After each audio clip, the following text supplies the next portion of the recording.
वाक्य कुछ लिखते हैं, हम वाक्य लिखते हैं और उनको बताना वाक्य होता क्या है, तो बताएगा वाक्य क्या होता है। पहले टॉपिक पढ़ लो अच्छे से, ठीक है। पहले मतलब 15-20 मिनट पढ़ाएंगे, उसके बाद में क्वेश्चन बोलेंगे, वो करने हैं आपको, ठीक है। तरीका हम बताएंगे कैसे उसको करना है, ठीक है।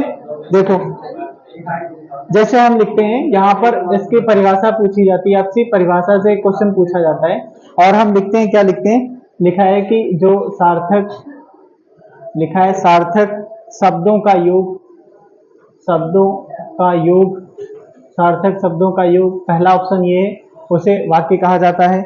शब्दों का सार्थक योग, ठीक है। दूसरा है शब्दों का सार्थक योग, शब्दों का सार्थक योग। तीसरा ऑप्शन है सी वाला, दोनों, ठीक है, दोनों, ए और बी दोनों। और चौथा ऑप्शन है कोई नहीं, ठीक है, कोई नहीं। क्वेश्चन है इसमें से वाक्य की परिभाषा कौन सी सही है, ठीक है। शब्दों का सार्थक, अच्छा ये नहीं हो सकता है क्या, कैसे उल्टा लिखा है, ठीक है, देखो सही तो है, सही है, ठीक है। हाँ ठीक है, इसमें देखना ये कैसे नहीं हो सकता, लिखा है सार्थक शब्दों का योग। जब शब्द होते हैं तो शब्द तो ऑटोमेटिक भाई सार्थक होंगे, जब शब्द तो सार्थक ही होते हैं, ठीक है। दूसरा कहता है शब्दों का सार्थक योग होना चाहिए। जैसे हमने लिखा, जैसे लिख दिया, एक वाक्य लिखा हमने, क्या लिखा, राम जाता जाता है विद्यालय, ठीक है, विद्यालय लिखा, ऐसा ये हमने वाक्य लिखा, तो ये वाक्य क्या सही है, वाक्य सही नहीं है, ठीक है। इसमें सार्थक, शब्दों का सार्थक योग नहीं है, ठीक है। शब्द तो सभी सही है, सभी सार्थक हैं, लेकिन इनका सार्थक योग नहीं है। अगर इसी को हम लिख देते हैं राम विद्यालय जाता है, राम विद्यालय जाता है, तो ये हो गया आपका कैसा, ये हो गया आपका सार्थक योग हो गया, सार्थक योग हो गया शब्दों का, इसे आपका वाक्य कहा जाता है, ठीक है, वाक्य कहा जाता है। चलो उसके बाद में एक बाद वो पूछा जाता है कि भाषा का सबसे बड़ा अंग किसे कहा जाता है। लिखो भाषा का क्या बता रहे, भाषा का सबसे बड़ा अंग,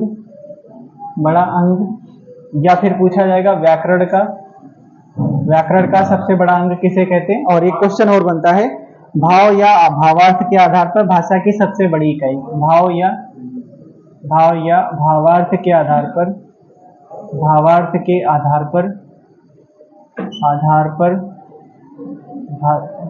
भाव या भावार्थ के आधार पर भाषा की सबसे बड़ी इकाई, ठीक है, सबसे बड़ी इकाई। तो इनके उत्तर क्या हो जाएंगे आपके, क्या यार बताए तुमको है, ध्वनि वो सबसे छोटी इकाई होती है, अच्छा यही तो लिखे हैं, ठीक है, ठीक है।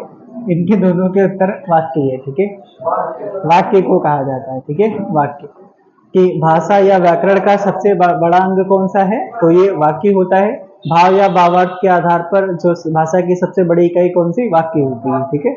जैसे सबसे छोटी अगर पूछे तो क्या होती है, आपकी ध्वनि होती है, ठीक है, फिर आपका वर्ड होता है, फिर उसके बाद में क्या होता है, कई सारे वर्ड जब मिलते हैं और उनका सार्थक योग होता है, तो ये होता है शब्द बनता है, शब्द के बाद क्या बनता है आपका, वाक्य बनता है, ठीक है, ये वाक्य बनता है। तो सबसे बड़ा क्या हो गया, वाक्य हो गया, सबसे छोटा क्या हो गया, ध्वनि हो गया, ठीक है। हाँ ठीक है, ये मौखिक रूप होता है, ये सबसे छोटा आपका लिखित रूप होता है, सबसे छोटा आपका मौखिक रूप ध्वनि होता है, सबसे आपका जो छोटा आपका लिखित रूप वर्ड होता है, और सबसे छोटा आपका लिखित जो होता है और उसका अर्थ होता है, मीनिंग होता है, वो आपका शब्द होता है, ठीक है, शब्द होता है, क्योंकि इसका कोई अर्थ नहीं होता है, वर्ड का कोई भी अर्थ नहीं होता है, ठीक है, ये आपको चीजें पता है। चलो आगे देखते हैं। अब अगर बात की जाती है आपके वाक्य कितने प्रकार के होते हैं, तो बताएगा वाक्य प्रयोग एवं संरचना के आधार पर कितने प्रकार के होते हैं, तो लिखो वाक्य के प्रकार, ठीक है, वाक्य के प्रकार, तो लिखो यहाँ पर वाक्य के प्रकार, प्रयोग या संरचना के आधार पर, संरचना के आधार पर कितने प्रकार के होते हैं, आधार पर कितने प्रकार के होते हैं, कौन बताएगा, तीन प्रकार के कौन कौन से होते हैं? एक होता है आपका संयुक्त वाक्य होता है, दूसरा आपका साधारण वाक्य होता है, ठीक है, साधारण वाक्य होता है, और तीसरा आपका मिश्र वाक्य होता है, ठीक है, मिश्र वाक्य होता है। तो ये तीन हो गए। फिर चलता है आपका अर्थ के आधार पर कितने भेद होते हैं? तो अर्थ के आधार पर आपके कितने 8 भेद होते हैं, ठीक है, अर्थ के आधार पर कितने भेद होते हैं? अर्थ के आधार पर आपके 8 भेद होते हैं, ठीक है, पर भेद कितने? तो ये 8 होते हैं, कितने? 8 होते हैं। फिर एक और चलता है क्या, क्रिया के आधार पर कितने होते हैं? तो 3 होते हैं, ठीक है, क्रिया के आधार पर, क्रिया के आधार पर कितने होते हैं? आधार पर आपके ये होते हैं 3, ठीक है। या फिर पूछे गया आपसे वाच्य के आधार पर, वाच्य के आधार पर, तो यही आपके 3 होते हैं, ठीक है, 3 होते हैं। वाच्य कितने प्रकार के होते हैं?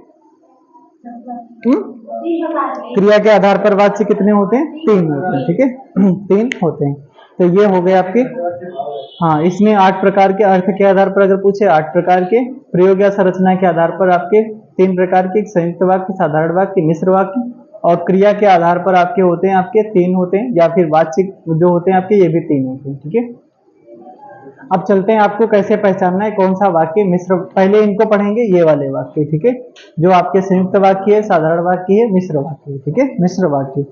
जैसे हमने लिखा आपसे, क्या लिखा? पहला लिखा कि पहला सवाल लिखते हैं आपसे, सवाल से ही शुरुआत करते हैं, सिलसिला आपका शुरू होता है। लिखा है आपका कि राम, राम, फिर लिखा है श्याम, राम श्याम, और वह मोहन पढ़ लिख रहे हैं, वह मोहन, वह मोहन पढ़ लिख रहे हैं, लिख रहे हैं, ठीक है, रहे हैं।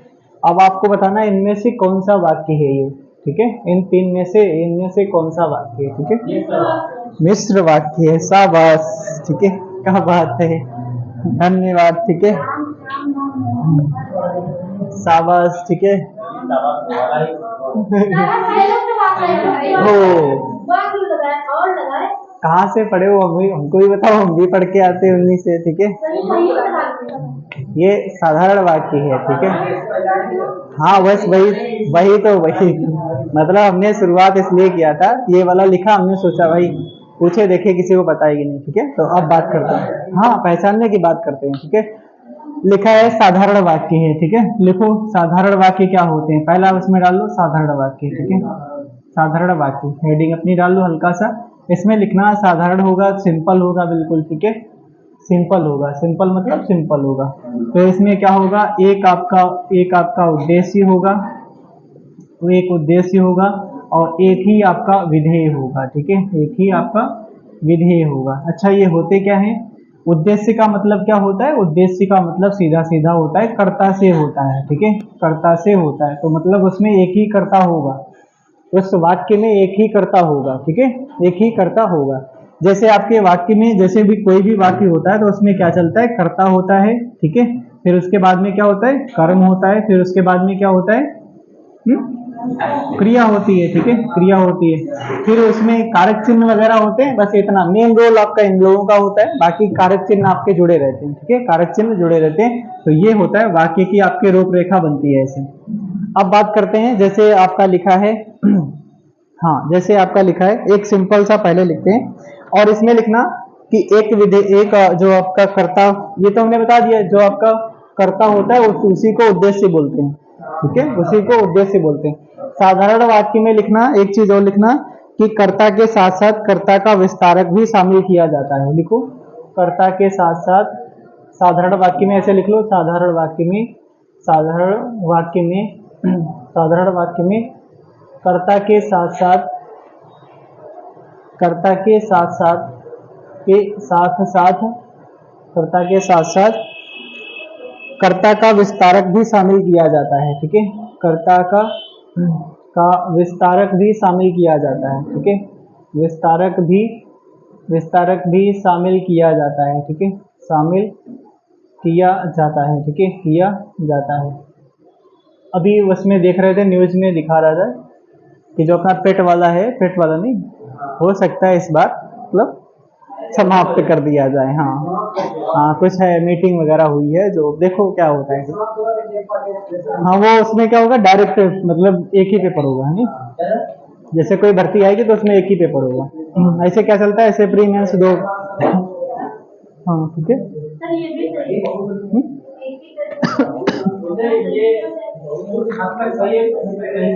अच्छा क्योंकि जो पढ़ने वाला है उसको जो है ठीक से बताना पड़ेगा। आपका एक ही कंपटीशन घट जाता है ना, तो ये मतलब हम कहते हैं तुम कुछ भी लाओ, ठीक है, तुम नियम कानून कुछ भी, चाहे 4 पेपर लगा दो, ठीक है, लेकिन तुम उसको टाइम से करो तो 2021 वाले पेट से भर्तियां अभी भी लटकी हैं। 21 वाले पेट से जो भर्तियां आई थी अभी भी लटकी, कोई भी उसमें ज्वाइनिंग लेटर नहीं मिला। 21 हो गया, 22 हो गया, 23 हो गया, 24 आधा हो गया, तो कब नौकरी मिलेगी भाई बताओ, है नहीं? हाँ हाँ हाँ हाँ, वो भी लटकी है अभी, भर्ती वो भी लटकी है, कोर्ट चली गई, बताओ। हाँ वो ज्वाइनिंग लेटर बटने के बाद में फिर दोबारा कोर्ट में चली गई, हाँ बाद में कोर्ट चली गई, ठीक है। हाँ ठीक है, तो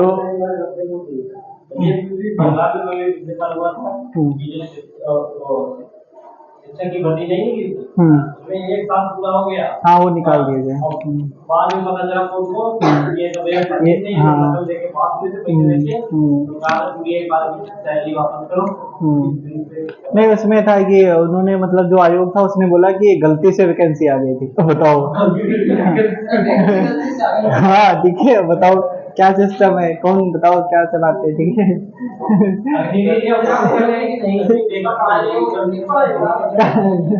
कर्ता ये लिखा, कर्ता के विस्तारक, ठीक है पढ़ो। कर्ता का जो विस्तारक होगा इसमें क्या होगा, विस्तारक का मतलब इसमें कोई संज्ञा होगा आपका, कोई सर्वनाम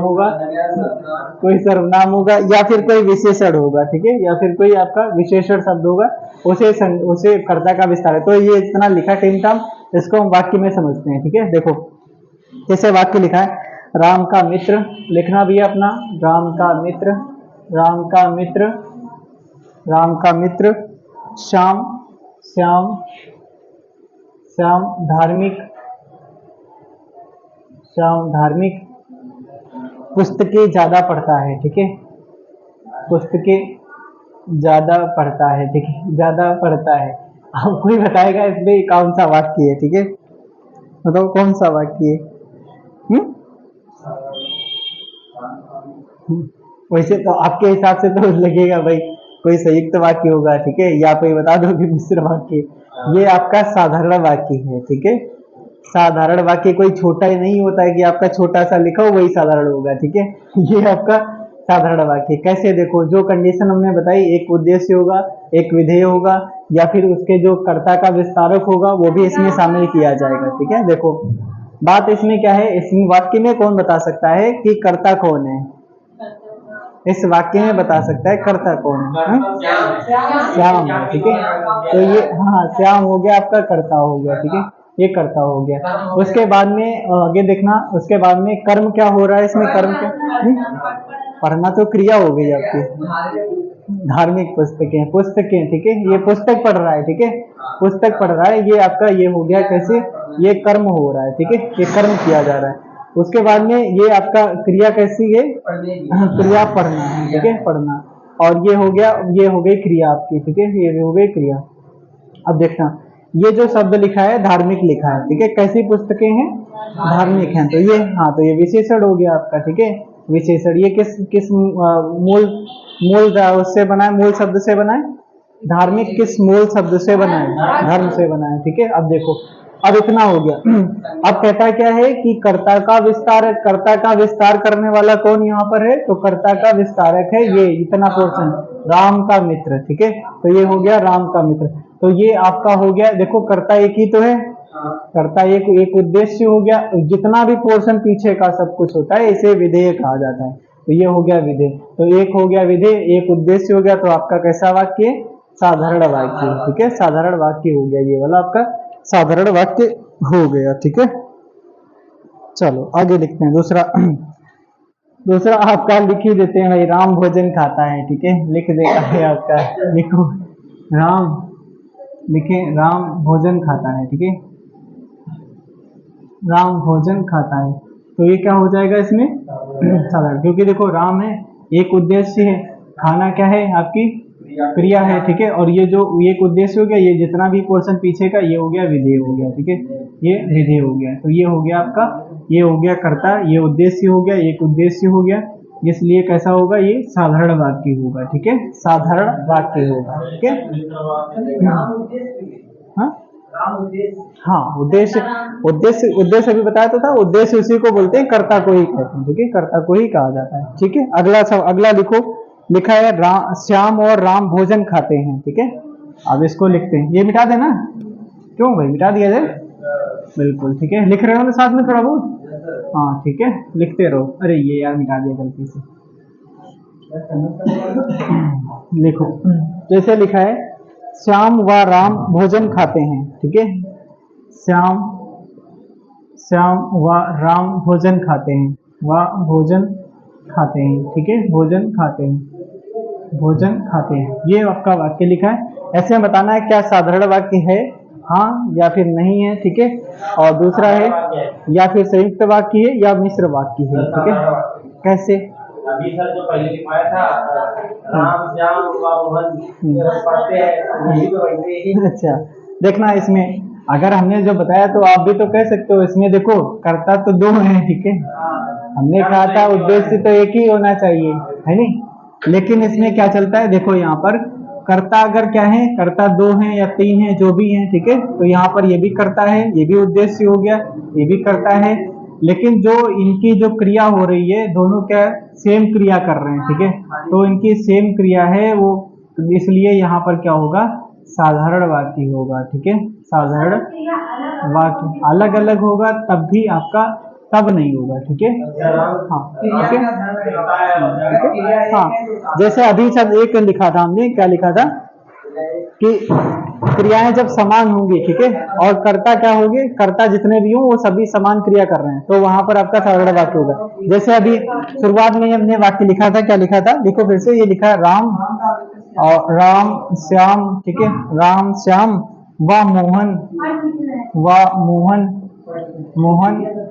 पढ़ लिख रहे हैं, पढ़ व लिख रहे हैं, ठीक है, लिख रहे हैं, ठीक है, रहे हैं। देखो इसमें तो कर्ता हो गए तीन, एक दो तीन हो गए। अब लिखना, देखना इसमें क्या होगा, इसमें आपका जितने भी कर्ता हैं सारे के सारे काम कर रहे हैं, या तो पढ़ रहे हैं या लिख रहे हैं, पढ़ व लिख रहे हैं, तो ये क्रिया देखो समान है, तो इस वजह से यहाँ पर देखो कैसा वाक्य होगा, साधारण वाक्य होगा, ठीक है, साधारण वाक्य होगा। और अब तो हो गया साधारण वाक्य का कंप्लीट, इसमें आपका और इससे अलावा कुछ नहीं होता, सिंपल सा आपका क्या होगा, इसमें कर्ता अगर क्या होंगे एक हो या अधिक हो, क्रियाएं अगर समान है तो वहां पर आपका साधारण वाक्य ही होगा, ठीक है। इसमें भी देखो तीन कर्ता तक है लेकिन क्रियाएं समान होंगी, ठीक है, हाँ ठीक है, तभी आपका समान होता है। कर्ता समान होने पर भी सभी क्रियाएं एक जैसी गिनी जाती हैं, ठीक है, ये भी हो गया। अब लिखते हैं दूसरा वाक्य लिखते हैं, ठीक है, चलो इसको सब मिटा रहे हैं। दूसरा वाक्य लिखा है, दूसरा वाक्य लिखते हैं, लिखा है राम पढ़ रहा है, राम पढ़ रहा है, पढ़ रहा है, पढ़ रहा है, लेकिन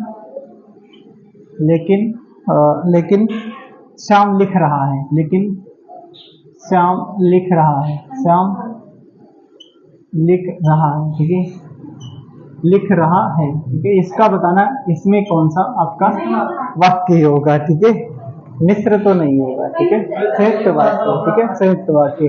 तो देखना इसमें क्या होगा। अब संयुक्त वाक्य की मेन पहचान क्या होती है, कैसे पहचानोगे, संयुक्त वाक्य, ठीक है, संयुक्त वाक्य, संयुक्त वाक्य। इसमें देखो पहली पहचान इसमें क्या होगा, एक से अधिक उपवाक्य होंगे, ठीक है, क्या लिखेंगे इसमें, लिखो एक से अधिक, एक से अधिक उपवाक्य होंगे, ठीक है, उपवाक्य होंगे, ठीक है, एक से अधिक आपके उपवाक्य होंगे। दूसरा, हाँ अभी उपवाक्य बताएंगे क्या होता है, ठीक है। और क्या लिखेंगे, इसमें जो भी होंगे उपवाक्य वो साधारण वाक्य होंगे, उपवाक्य साधारण वाक्य होंगे, ठीक है, साधारण वाक्य होंगे, ठीक है, साधारण वाक्य होंगे। एक और कंडीशन चलती है, सभी उपवाक्य स्वतंत्र होंगे, ठीक है, सभी उपवाक्य और स्वतंत्र होंगे, ठीक है, स्वतंत्र होंगे, स्वतंत्र होंगे। और फिर उसके बाद में जो आपके चलते हैं, क्या चलते हैं कि आपके क्या चलते हैं, जो योजक शब्द होते हैं संयुक्त वाक्य में, योजक शब्दों का याद रखना बस, ठीक है, योजक शब्द। अगर भूल गए आप योजक से शब्द मतलब कौन सा इसमें है कौन सा नहीं है, तो बस सीधा सा ये कंडीशन याद रखना बस। अभी बताएंगे किसको कैसे करना है, ठीक है। योजक शब्द लिख लो आप, एक ही बार में लिख लो, लेकिन, किंतु, परंतु, ठीक है, लेकिन, किंतु और परंतु, ठीक है, लेकिन, किंतु, परंतु हो गया। और क्या, और, या, अथवा, ठीक है, और, या, अथवा, ठीक है, या के बाद अथवा, अथवा, ठीक है, अथवा। और भी कोई है, तथा, एवं, वा, बल्कि, तथा, एवं, एवं, फिर उसके बाद में वा, बल्कि, अपितु, ठीक है, वा, बल्कि, बल्कि, अपितु, ठीक है, अपितु। ये हैं आपके इतने आपके योजक शब्द हैं, ठीक है, योजक शब्द हैं जो आपके संयुक्त वाक्य में इनका प्रयोग होता है। अब देखना यहाँ पर लिखा है कि एक से अधिक उपवाक्य होंगे, ठीक है, जैसे एक ही जितना बड़ा जो वाक्य लिखा है ये पूरा पूरा वाक्य है, ठीक है, ये पूरा पूरा आपका वाक्य है। अब उसके बाद लिखा है एक से अधिक उपवाक्य होंगे, इसमें उपवाक्य कितने हैं इसमें कोई बता सकता है? दो हैं। कौन कौन से? एक आपका उपवाक्य राम पढ़ रहा है और दूसरा आपका हाँ राम लिख रहा है। कहता है कि दोनों ये साधारण होंगे, जितने भी होंगे साधारण। देखो ये भी आपका साधारण वाक्य है, ये भी साधारण, क्योंकि साधारण वाक्य की पहचान क्या होती है? एक उद्देश्य होता है और एक विधेयक होता है, एक उद्देश्य एक विधेयक होता है, ठीक है, एक विधेय होता है। फिर उसके बाद कहता है कि सभी उपवाक्य स्वतंत्र होंगे। जैसे अगर देखो, अगर यहाँ से इतना पोर्शन हटा भी दिया जाए तो देखो ये स्वतंत्र है कि नहीं? श्याम तो लिख रहा है, ये स्वतंत्र वाक्य। ये भी अगर इधर से इतना पोर्शन हटा दो तब भी आपका क्या? श्याम पढ़ रहा है। तो ये आपकी ये इतनी सारी कंडीशन हो गई और ये आपका संयुक्त वाक्य।